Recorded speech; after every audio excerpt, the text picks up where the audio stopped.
Be perfect. Excellent. So the I-STARR project is supported by a grant from the National Institute on Drug Abuse, and it's part of the larger NIH Helping to End Addiction Long-Term, or the HEAL initiative.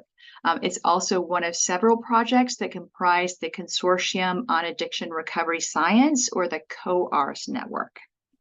So this training today is the 5th webinar in the I-STARR Researcher Training Series, and it's the 4th training that's specifically geared towards folks who would like to be studying recovery housing. So what does that mean? It means that we've developed webinars on topics that are particularly relevant to conducting research on recovery housing. So each webinar in this series will focus on a specific methodological aspect of research, and in addition to providing kind of a primer of sorts on a specific topic, we'll also highlight recovery housing researchers who've addressed these topics in their research. So today's topic, the topic for this month, is recruitment and tracking of marginally housed and legal system involved study participants. So let's go to the next slide. So I'm Dr. Amy Miracle. I'm a research scientist in the Alcohol Research Group at the Public Health Institute. I co-lead the I-STARR project with Dr. Carmen Masson, who's a professor of psychiatry in the School of Medicine at UCSF, the University of California, San Francisco. But the team also includes co-investigators Sarah Zemore and Lenny Jason, biostatisticians Mina Subbaraman and Lebo Lee, and communication specialists Diane Schmidt and Dustin Kebsu. We also have a project coordinator, and her name is Quinosia Capitani.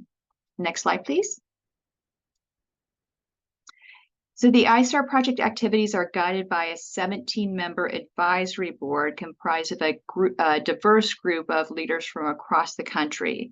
And as a whole, our advisory board members represent recovery and recovery housing leaders, treatment providers and payers, national policy advocates, as well as researchers and educators. We may have some advisory board members in our audience, but we also have our advisory board members present in this webinar series. Some have presented already and some are coming down the road, so stay tuned. Next slide, please. So that's a little bit of background in the I-STARR project. But before I introduce today's webinar and webinar presenters, we'd like to do some quick polling to get a pulse in the virtual room here.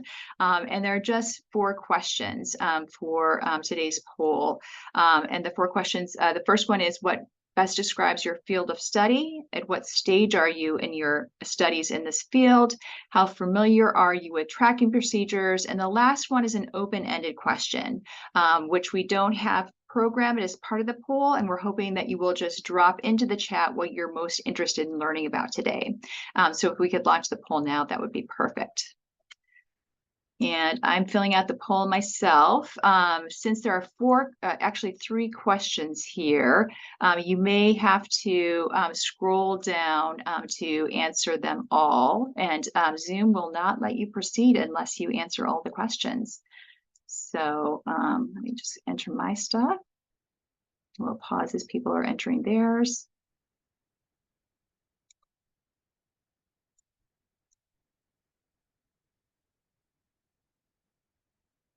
And again, feel free to drop into the chat what you're most interested in learning about today.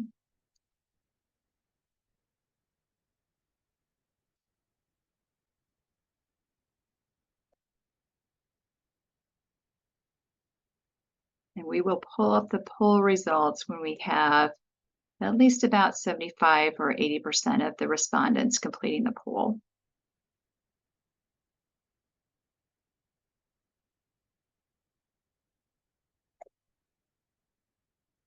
And thank you in advance for completing these polls. They're really helpful for us to learn about who's in the audience currently, and kind of thinking about who we might want to be drawing to these webinars. So here are the poll results. So it looks like the largest group of folks represented in terms of background would be folks from the health sciences and public policy. We have some folks who entered something else. So if folks want to kind of put in the chat what that something else is. That's always helpful. At what stage are you in your field of studies or in your studies in this field? So we have a lot of folks who've been doing research for a while, but other folks who've been, recently gotten their degree are less than 10 years in the field. And then familiarity, so there's a nice almost normal looking distribution here. I never see that.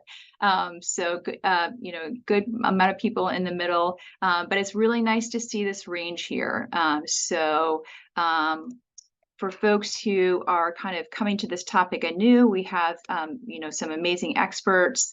For folks who've been in the field for longer but have yet to apply tracking techniques to recovery housing research, we have someone who's been doing that for a while. Let's go to the next slide. Amy, I just want to step in to say we've got a couple of responses in the chat regarding what people would like to learn. From Madeline, we have she's interested in ways to build trust and retain participants. From Cassie, we have, I'm most interested in learning about building rapport, understanding recruitment barriers, and increasing retention of the participant population. Great topics. Excellent. Thank you for dropping your responses there, guys. So in terms of who we have with us today presenting, we have two just amazing researchers. We have Dr. Elizabeth Hall, who will be providing an overview on staying in touch with individuals participating in substance use treatment and recovery support services research, and Elizabeth Mahoney, who will be presenting on the research she's conducted implementing recruitment and tracking procedures to achieve amazing follow-up rates with residents living in sober living houses in Los Angeles County.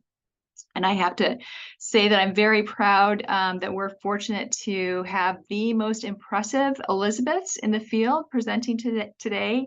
And let me just tell you a little bit about each of them. So Elizabeth, or Betsy Hall, is a researcher in UCLA's Integrated Substance Abuse Treatment Program and Gambling Studies Program.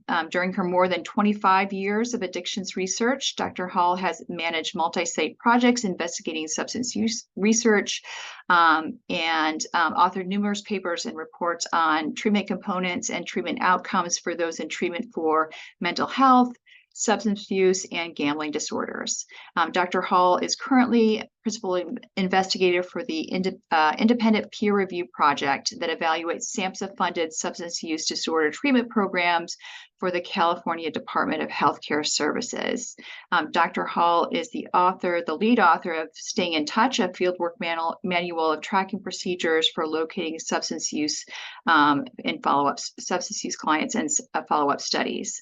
She provides training throughout the U.S. on follow-up techniques with those in treatment for mental health and addiction disorders. So that is Dr. Hall. We'll also be hearing from Liz Mahoney, who's a research project manager in the Behavioral Health and Recovery Studies program at the Public Health Institute.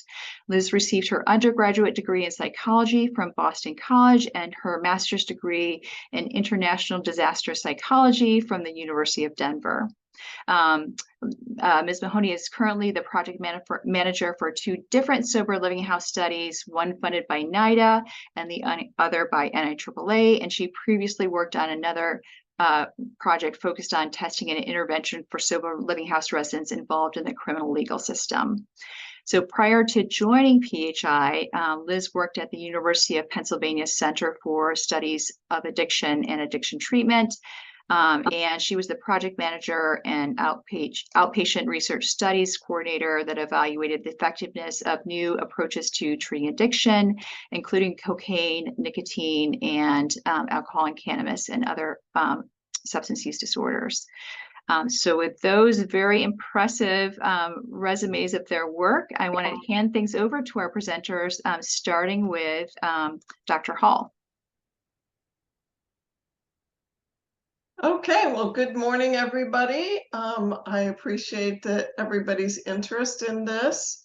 And so what I'm going to do today is give you a very brief overview of how to do this recruitment and tracking of folks who are in treatment and recovery support services. So next slide, please. So I'm going to be talking about the staying in touch process. And I should say that, you know, ISAP has been doing this for a very long time, but we also borrowed from the materials that were put together by Christy Scott, and they have also done very effective follow-up work. And so basically, you'll see on this diagram that, you know, that it is a process, and, you know, this is a very important process for being able to reach the numbers that you need. We'll talk a little bit about keeping track of contact efforts, but we won't have a lot of time to do that because, you know, today is just a little bit, you know, it's a short thing. Usually I do, you know, sometimes even a day and a half training on this. So 20 minutes, we'll do our best. Next slide, please. And so what's going on with our folks? Well, we know that our folks who are in our research studies they're very mobile. We need to understand that the nature of addiction is chronic. It's also cyclical, which means that, you know, sometimes they relapse and, you know, they disappear for a while and then they come back. And so, you know, there's this whole process of relapse treatment, recovery, and we hope that they stay in recovery for a very long time. But, you know, we understand that relapse is part of the whole process. They're often involved with institutions, so that could be, you know, social welfare type institutions, also the criminal justice system. And that is a plus and a minus for us as far as keeping track of them. And a lot of them have done social withdrawal because of stigma, because of just the time that they spend on their addiction. Next slide, please. So one of the things that's really important to understand is how we need to really contact folks at the very beginning. So we need to get good information and we need to establish rapport. And that is done in the very first time that we meet them. And so the better you do that first time, the more likely you are to be able to find them again when you need to do follow-up. Next slide, please. So the first step in the process is engagement. So with engagement, we are involved in rapport building, we're involved in consenting. We ask them to fill out all of these forms, and the most important for follow-up being the locator form. And we have the first meeting and the interview with the clients. Next slide, please. There's a little more detail on that. So, okay, so engagement. The reason why we need to do such extensive rapport building is because, you know, people don't answer their phone unless you give them a reason to. And so in order to get a relationship built, you need to explain the purpose and the value of them continuing participation in the project or in the program. You need to build their trust, rapport, engagement, buy-in. And Liz has some really great strategies that she's going to be talking about as far as that goes. I mean, one of the things that at ISAP over the years we've bent over backwards is to welcome people. When we brought people into the office, we would welcome them. We would, get them coffee, get them snacks, make sure that they were comfortable, make sure that they understood the process. And, for folks who are living on the street or who feel a big sense of stigma, this is very important. Of course, we get informed consent. We also go to a lot of effort to explain how it is that we're going to be staying in touch and how the program is going to be staying in touch.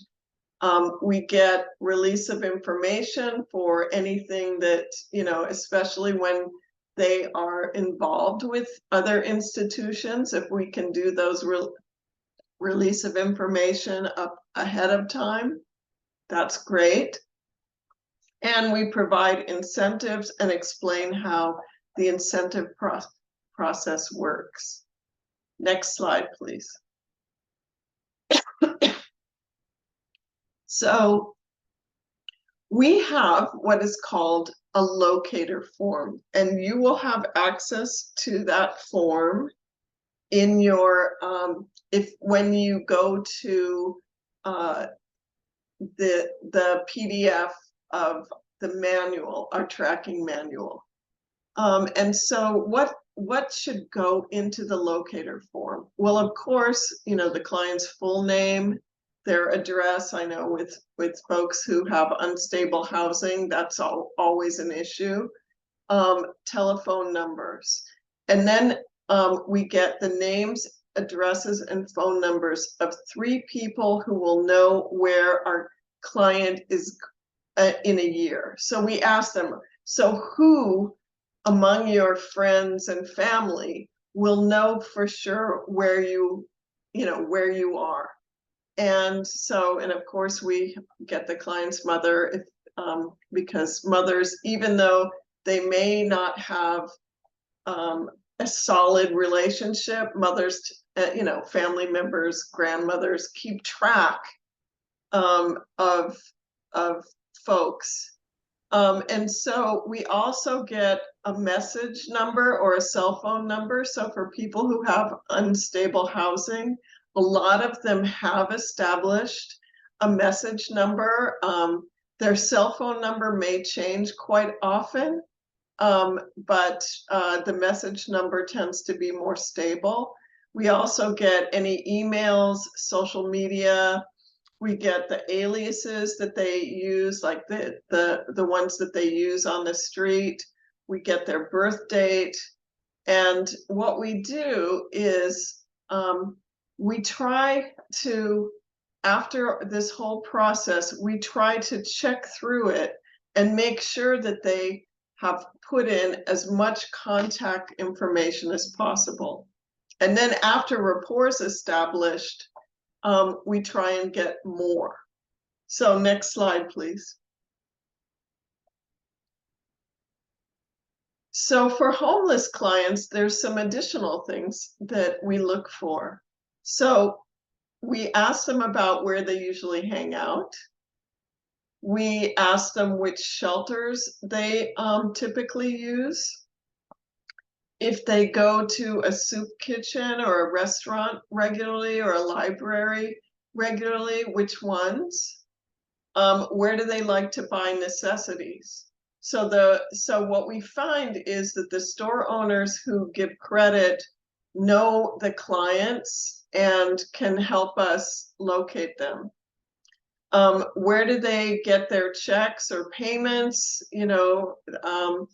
And also, do they know any service workers who are in the areas that they usually hang out?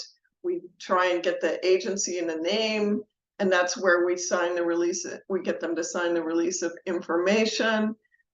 Do they stay in different places in the winter versus the summer? These are all questions that we tend to ask and get information on for the locator form. So next slide, please. So we move from engagement to verification. And verification actually starts that first intake. So one of the things that we do, which is a great thing that we found is very helpful, is that they have their cell phone with them. We have them, put in our number, we help them do it, and the name of the project, and send it back and forth, make sure it works. And then that way we have this immediate ability to contact them, so either by text or by phone call. We also do address verification if we can right then, and that's just basically the address that they gave you. You can go on the post office website and see if it actually exists. So, which, sometimes we don't get addresses that actually exist. And so that's what we do. And we try and call all the phones that they give us. We check addresses, and we also send thank yous. So go to the next slide, please. And there's a little bit more detail on that. So this is what I just described as making that phone call to the client's cell phone. We send thank you messages via text message and also via email. So then we know, oh yeah, the email address is also good. And then when we send letters, which, for folks who are, who don't have secure housing, the letter may go to the the mother's address or the grandmother's address, or we tend try not to get a shelter address for that, but we'll use it eventually. But we always put address correction requested, so that when that address isn't good, the letter comes back to you with either a good address, or you find out that the person is no longer there. And that's very, very helpful, especially the longer you do follow-up for. So Vicky says she Googles addresses. That works too, but that's what I do. You can use the USPS website, and that's good because it gives you all the official stuff. And a lot of times people don't remember zip codes and things like that, and that helps. So next slide, please. So after verification, we go to maintenance. And this is the essence of the staying in touch, right? So we use all of these different mediums in order to stay in touch with our clients. So next slide, please. So what do we do? So monthly contact by text message, or mail, or phone, or email, or usually it's better to do a combination of these.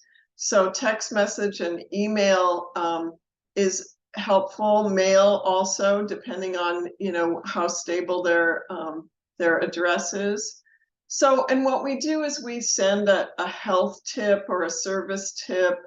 One of the things we've done in the past is how to get Obama phones, who new local service providers are. We can send recipes, we can send lists of food pantries, job training, all that kind of thing. We also do seasonal mailings, and it kind of depends on your population. Those are separate from scheduling. So the purpose of the seasonal mailing is to make sure that they feel that they are part of something. So we thank them for their participation in the programming. And we also include things like referral lists. If you're going to have a holiday celebration at the project, that would be a great thing. You can also send birthday cards, e-cards. Again, address correction requested if you're actually mailing. That's very important. And so next slide. So this is an example of one of our holiday things. So what we do is we print the holiday letter on one side, and then on the back of the holiday letter are these resources.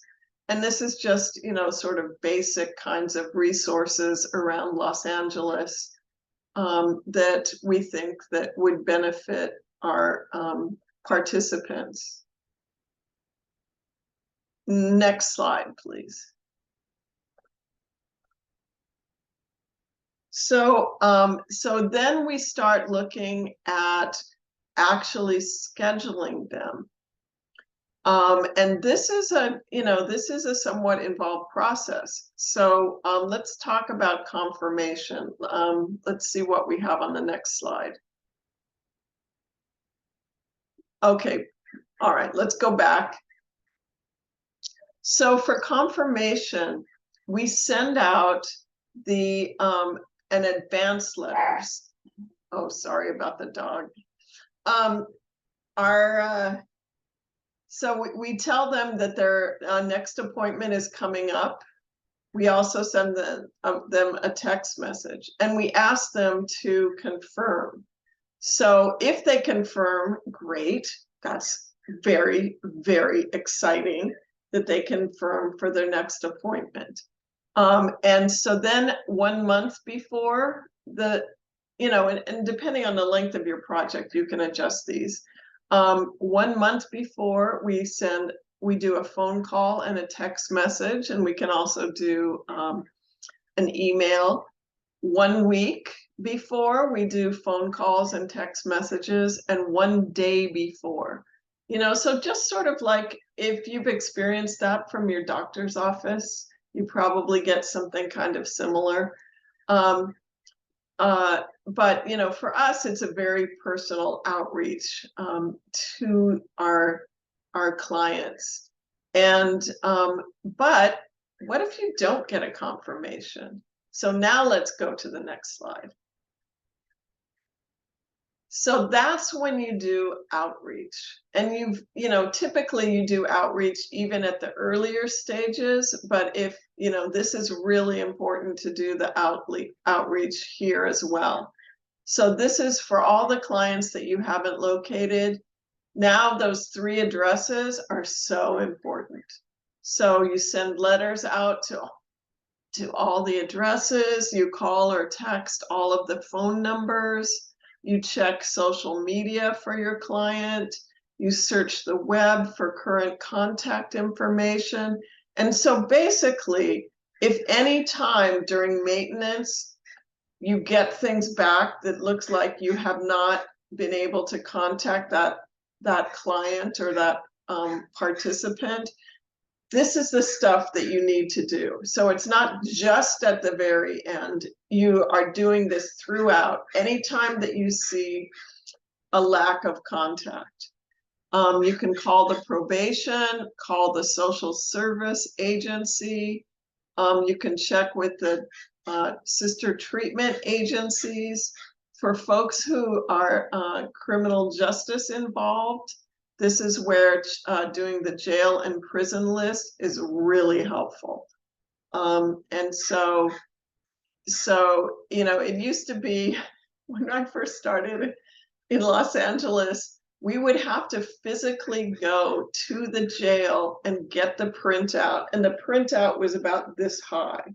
And we would have to look through each one. I mean, it was sort of in alphabetical order, but we'd have to look through that. So now you can do it online. There's some limitations on how you do that, but you can, look it up in the local counties pretty easily and find out, who and where people are. It does vary from, place to place. So you just kind of have to get a sense of what your current project, how that's going. So then, let's see, next slide. Yay, so the interview is complete. So you did actually start it. So I see a question. Let's address it in just a sec. So when you finish the interview for that stage, maybe it was a 3-month interview, then you start the maintenance process again. And again, if at any time during the maintenance process it appears like you've lost contact with your client, then you start outreach again. So you want to make sure that you thank the participant, you pay the participant, and you also want to thank the staff. One of the things that we do at ISAP is we have celebrations when we reach certain numbers of people followed up. And, you know, it is hard work. It takes a lot of dedication to do this work. And so, so my time is up.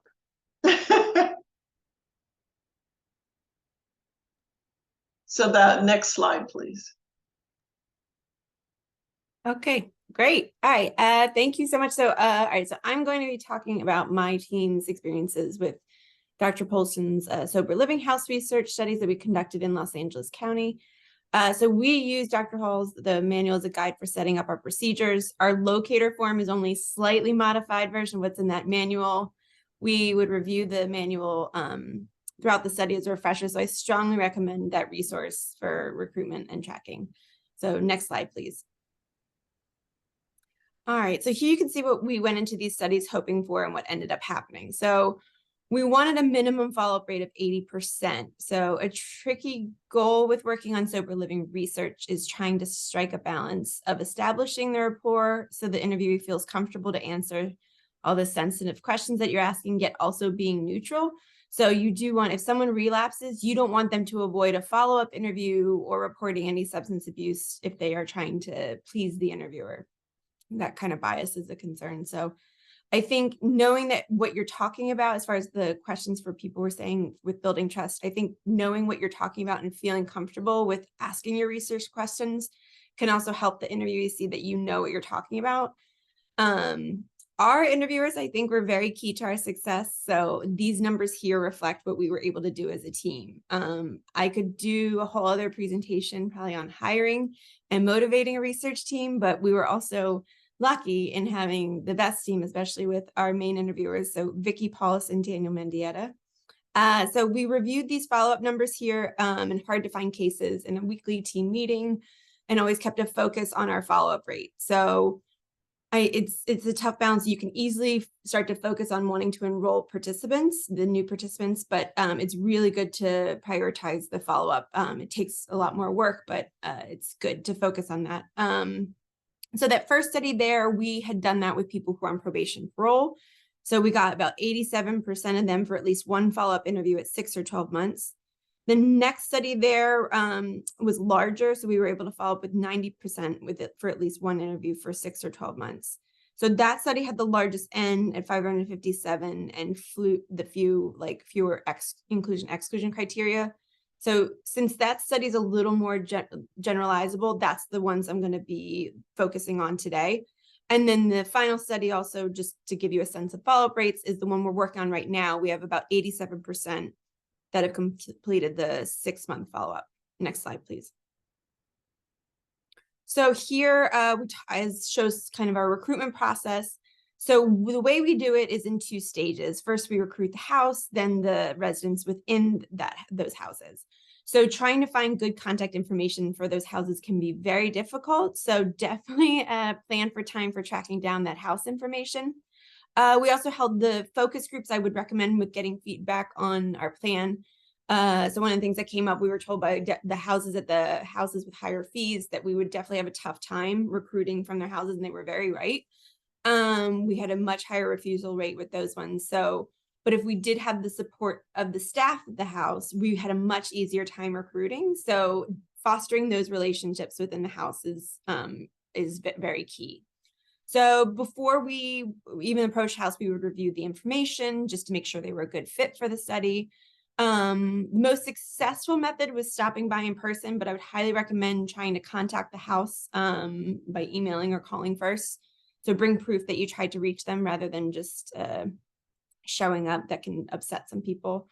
And then we would, once we would sign up the house, we would have them sign like a form just to informally like agree that they would be part of the study, and like all the expectations were clear. And then if a new house manager took over, we could always just show them that form just to say, hey, we've already gone through this process. This is what we're doing. And then we would work with the house just to say, how do you want us to recruit from here? What do you think? What do you think is the best method? Kind of talking with them as far as like getting people from their house. And then we would also just check in with them about how many new people were coming into the house so we could keep track of those numbers. Next slide, please. Oh, next slide. Oh, there. Okay. So this one is the house materials that we use for recruiting from the houses. So the houses are nice enough to let us recruit from there. So we try not to ask too much of them. We did our own screening and interviewing. So though I know there are some studies that that will have the house managers or other residents do that. We did notice during the study that some would pre-screen the residents, so they wouldn't send us some people that would actually have qualified for the study. So we just make it clear that we still want to screen everyone just in case they do. So the study that we just did, one of the eligibility criteria was past year alcohol use disorder.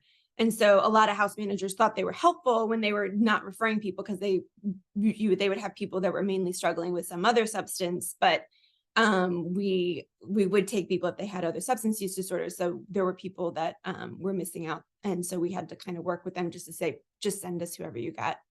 But this lists all the different things that we used. But pretty much the key part with recruiting the houses, keep your messaging very simple, make the ask very small. That would be my big recommendation. Next slide. So this shows the list of questions that we got when we went out in the field in pairs to recruit houses. So keep in mind, you have no idea what prior experience may have had with research, and some people may think you are a scammer. So definitely practice your spiel before and your answers to these questions, making sure you're pretty comfortable with that. Our interviewers are more personable than me and are the ones that would be assigned to the house. So they would usually take the lead with building the relationship and be the face of the study. So, but I also, yes, Vicky put in the chat, also bring lots of cookies. But yeah, also making sure whenever you leave with a plan for following up and writing down all your notes right away with any dates, names, contacts, all that you get. Next slide, please. So this just goes through some of our recruitment materials for the residents. Stopping by the house was probably our most successful method, but I think the flyer was the most successful recruitment material. So we would regularly send out new ones of those. We drop them off with treats for the houses, or send them with like a quarterly newsletter. Word of mouth was also a big recruitment source for us. So getting that first participant recruited from a house was key. We usually tried to get someone enrolled from a house pretty quickly after they signed up to make sure we were kind of capitalizing on that momentum. And then that resident could then kind of vouch for us to other residents, saying, hey, they're not that bad. It's not that bad of a process, and help other people feel a little more comfortable. And so we actually ended up did like a $5 referral bonus to promote that method a little more because it was so successful. Next slide, please. So here this is a breakdown, the percentages of where people were coming from before they moved into the house and where they were living when we found them for follow-up interviews. So you can see that many people were marginally housed, but also coming from treatment or another sober living house. Only a small % of them came from an independent living situation, but many were in that situation when we interviewed them for follow-up. We also had about a third still at the house at 6 months, and then 22% at that 12 month. So, and for those at an inpatient treatment center, just one tip is when you call, they'll always say they can't confirm or deny, but we just always just say, can we leave a message either way? And that ended up working a lot of times. So that was very helpful. Next slide, please.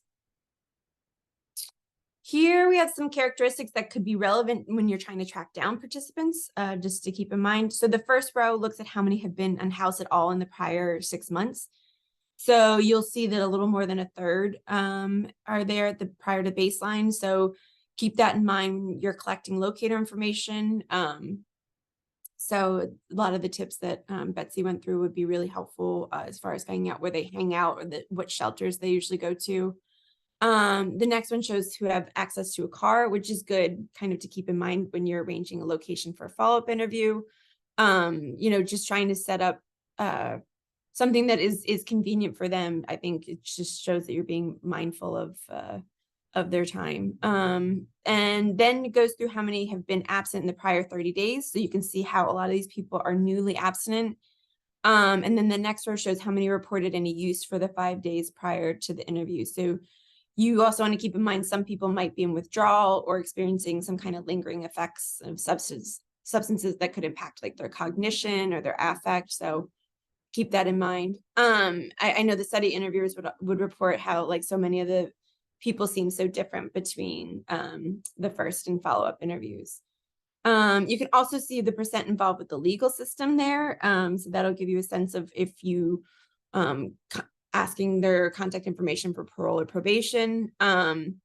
With us, with parole and probation officers, it's kind of a hit or miss, but it's always worth a try. And sometimes they can get changed around as far as like which officer they have. So it can be some hunting down that way too, but that can be worth it. For those who are working, you can, we do ask, we have on there as far as asking them about contacting their job, but I think many people are not comfortable with that. So that's definitely one I would say to be very sensitive around that one.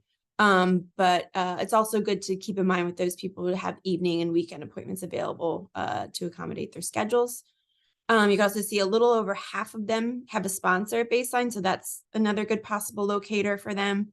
And then we also have on there some of the different types of housing, just to kind of show that they can be very transient. Okay, next slide, please. These are just some things to keep in mind as far as like what when you are working in these houses. Just the one to point out as far as like with building rapport with that question, I think that all the steps, explaining your steps that you do to protect confidentiality really help build trust. I think that like with that one, that's one that really helps build trust. You kind of can get used to all the steps that you take and you forget that how helpful and reassuring that can be for people.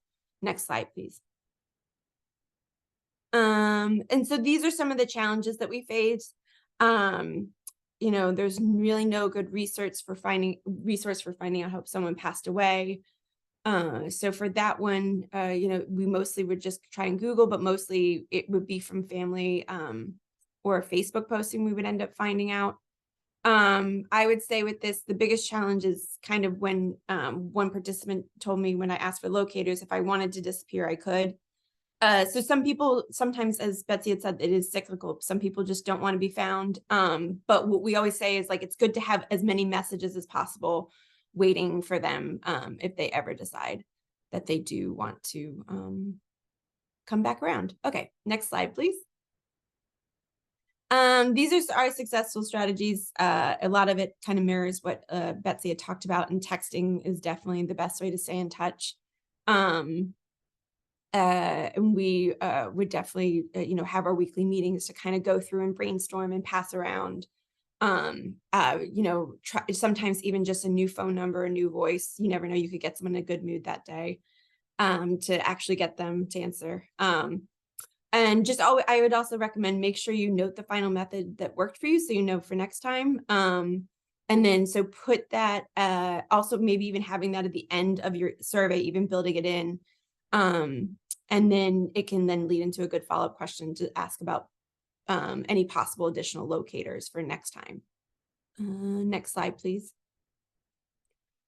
So these ones are some things that we tried that weren't as successful for us. So these ones, but at the same time, you never know what can sort of help with someone finally like being aware as far as like responding to like our attempts to get in touch with them. So I would still probably do a lot of these. It's just to keep in mind that like you will come across ones that aren't as successful, and it's good to keep in time. Next slide, please. So this is for people who are marginally housed. So yeah, we pretty much followed a lot of the steps followed in that the manual. So we would either, bring a physical description or a photo. So a lot of those methods were very helpful for us as far as like sending letters to the family member, shelters in the area, or service agencies where they receive mail. And also this house managers a lot of times will stay in touch, or they'll let them receive mail at the house. So that's also pretty possible. Next slide, please. So this one is very, I could do a whole other, but the process for getting set up in interviews is pretty difficult. So you may want to decide if it's even worth it. The key part is starting early is what I would say. A lot of participants might not feel comfortable disclosing substance use even while they're there. And there's also the issue of even being able to pass paper back and forth as far as like consenting. So you want to really think through your process with all of that. But I will say many of our participants were truly surprised when they would see the interviewer and were willing to do the interview, because it was a good place to catch them. So it can be a good follow-up source. All right, next slide, please. And these are just some tips to keep in mind. We ended up having the 3 local ways to stay in touch as part of the inclusion criteria, even when it was hard for some people to come up with. And so we would tell them during screening that it was a study requirement, and we would do it before we would do the survey just to make sure that we got it, because a lot of times people would rush out at the end. I will say for any of the ones that we kind of made exceptions for, it ended up not really working out. So I do really recommend, if you have a follow-up component, to really try and emphasize that in your study. Yeah, I think someone had a question about, all right, so do you have any concerns about sending too much communication? Do you worry people will not want to continue participating if they feel they're hearing from you too much? I know my thoughts on that are like, yes, it can be a concern that you would feel that way, but people will kind of let you know, is the other thing. I think people are very clear, as far as saying, but I think it's worth it as far as staying on their radar. I mean, I know, like for myself, like I donate blood and I'm regularly called and harassed by Red Cross, and I get annoyed, but it does remind me, and I do kind of it does stay in my mind. But Betsy or Vicky, if you want to jump in, I don't know if anyone else wants to. So actually, why don't we Okay. hold off on questions? Okay. I want to make sure that we get through all of your slides, Liz, and okay. then there'll be a separate question and answer period afterwards. Okay. And then, yeah, just to kind of wrap, my last one would probably be just make sure you include your tracking expenses in your budget. I think that's something that gets overlooked a lot. And then when you go to do it and you don't have it in your budget, that can be kind of frustrating. So I know that's the key thing. All right. Well, that's mine. So please feel free to reach out to me. As you can see, I have a lot of thoughts on all of this. I'll put my email address in the chat, and I'll hand things back to Amy. Excellent. So guys, amazing presentations, both Betsy and Liz. And it was a very tall order to tackle this topic within the confines of an hour-long webinar. But to make sure that you guys have access to resources, we pulled some together. Next slide, please. We can drop links to these resources, a mix of journal articles and the tracking manual, and we'll drop these into the chat for you. But I love that we were waxing into questions already, because next slide, that's kind of where we're at the presentation. We probably only have about 5 minutes for questions, but please feel free to unmute yourselves and ask a question. We've had a couple come through the chat already. So for example, and both, it was very helpful to ask about what people wanted to learn about, because I really appreciated both Betsy and Liz talking about the establishing rapport and the trust. And I think that the question about how often you can stay in touch with folks also kind of gets to that. Betsy or Liz, do you want to talk about the rapport piece or say anything more about that, and about how often you can stay in touch, or what's that balance between staying in touch and people maybe avoiding you? Well, I think that's enough for today, is that, yeah, we try, if they ever say, don't contact me anymore, we do, accede to their wishes. And we'll ask them, okay, so do you mean like this month, or do you mean forever?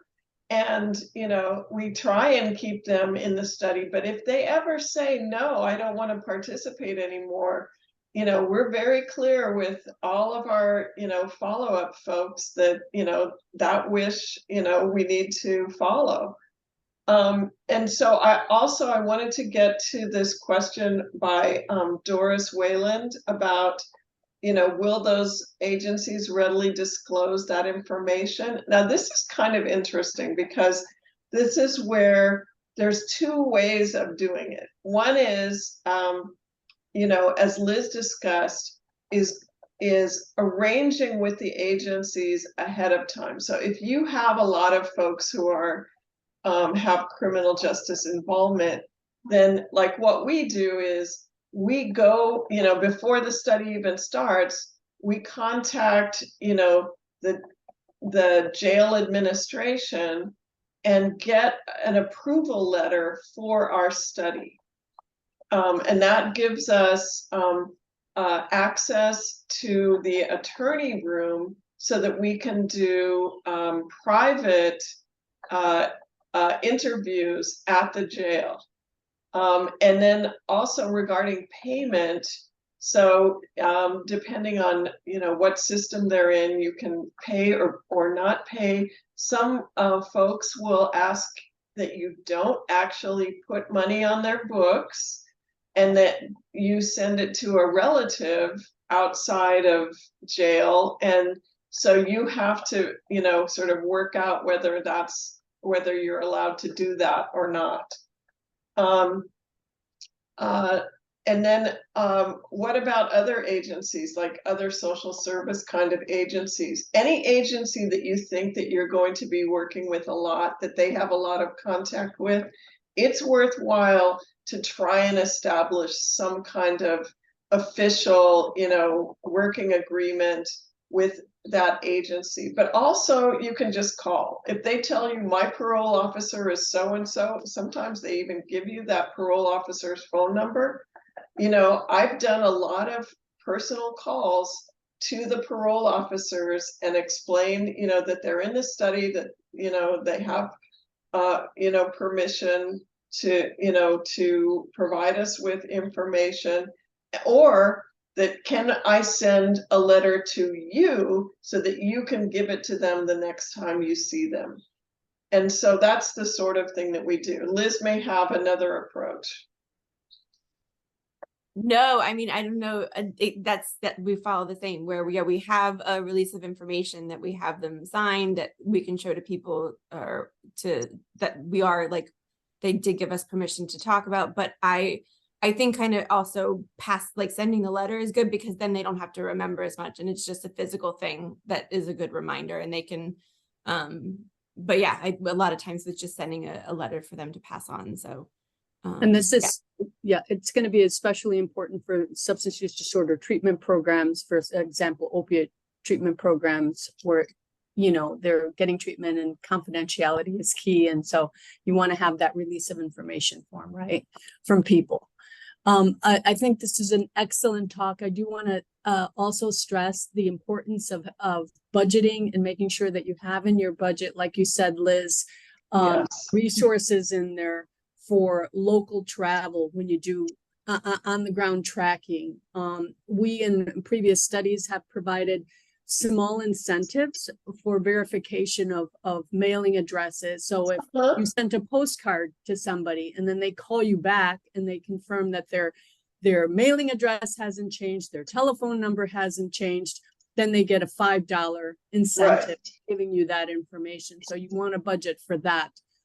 Working with marginally housed and homeless individuals in the studies that I've worked on, you want to make sure that you have a small budget for refreshments. People are often hungry during baseline interviews, and you want to make sure that they're attentive, cooperative during the baseline and follow-up interviews.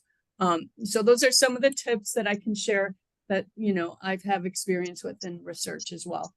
Very good. Yeah, that's, you know, those are the things that we do as well. And it is, you know, UC is very careful about making sure that you have that food budget in there ahead of time. So don't forget, because otherwise it's going to come out of your pocket. Exactly. And they really appreciate getting it. And, you know, we'll send them off also with a cup of noodles or something like that. If they need it. Yeah, you did a great job in presenting all of the ways that you can track people where you don't have to physically go out into the field. And we've done a lot of things in the past, being working at a public hospital. We have access to clinical databases. So we had, of course, IRB approval to do that. I could track people to see if they were in the emergency department, you know, and we couldn't find them. And all of a sudden we're like, oh, he's in the emergency department. So we'd run across the street and meet the participant there. And that'll also give you information about whether the person's deceased, hospitalized. And so it can save you a lot of time. Right. And for us, if they're deceased, I don't know if you can do this anymore, but we would call the coroner and get that information. That's right. And, you know, and then we would, for our longer term studies, we would request that, you know, some kind of death certificate so that we could record the reason for, you know, at least, you know, the autopsy reason for their death. So I hate to break in, guys, because this is a great discussion and there's so much that could be said on this topic. But I think that the takeaway here is to achieve the kind of follow-up rates that Liz showed earlier. It takes a lot of planning to make it easy, to make it seem like it's seamless. It's a lot of advanced work and thinking about your strategy, and that the manual is a very useful guide for just a primer and all the things that you need to think about. So thank you, Betsy and Liz. Great discussion. Next slide, if we could just talk very briefly about some things that are coming up on the I-STARR project. So we'll have just one webinar next month for November. It's an all audience webinar. So it's going to bring together the researcher track and the operator provider track. And we're going to have Dr. Andy Tompkins from San Francisco General. He's also professor of psychiatry at UCSF, and he'll be talking about medications to treat opioid use disorders. I also want to bring folks' attention to our pilot study program. So in addition to doing this training series to support the infrastructure to conduct research on recovery housing, we also support pilot studies. Just earlier this past month, we released an RFA for our pilot study program. We'll be funding 2 pilot studies, about $50,000 each, running for about a year in duration. And you can read more about the pilot study program and about how to apply for the pilot study funding on our website. So I would definitely encourage folks who are interested in our pilot study program to look at that website, because letters of intent, kind of the first stage of the application process, are actually due on the, I think that is the 13th small on my screen, but coming up in November. So keep your eyes peeled for that. And just another plug for next slide, the training series as a whole. So this webinar counts towards the 12 webinars in the researcher training series, and folks who attend all 12 webinars will receive a certificate of completion and the opportunity to have their name listed as someone who's completed the series on the I-STARR website. And if for whatever reason you can't make a webinar, these are always available online on the I-STARR website. And we're hoping to build and to launch soon a learning management system platform so that you can view the webinars in that platform. It will be a more interactive experience, and we can track your participation in the webinars that way as well. So I think that's it for housekeeping stuff. Again, I just want to thank Betsy and Liz for an amazing presentation. And we probably didn't get to all of the questions, but I like Liz's suggestion that we maybe do a part 2 and kind of thinking about how you plan and staff to get these amazing follow-up rates that she found in her study. So with that, we will wrap up. Thank you, everyone. Thank you.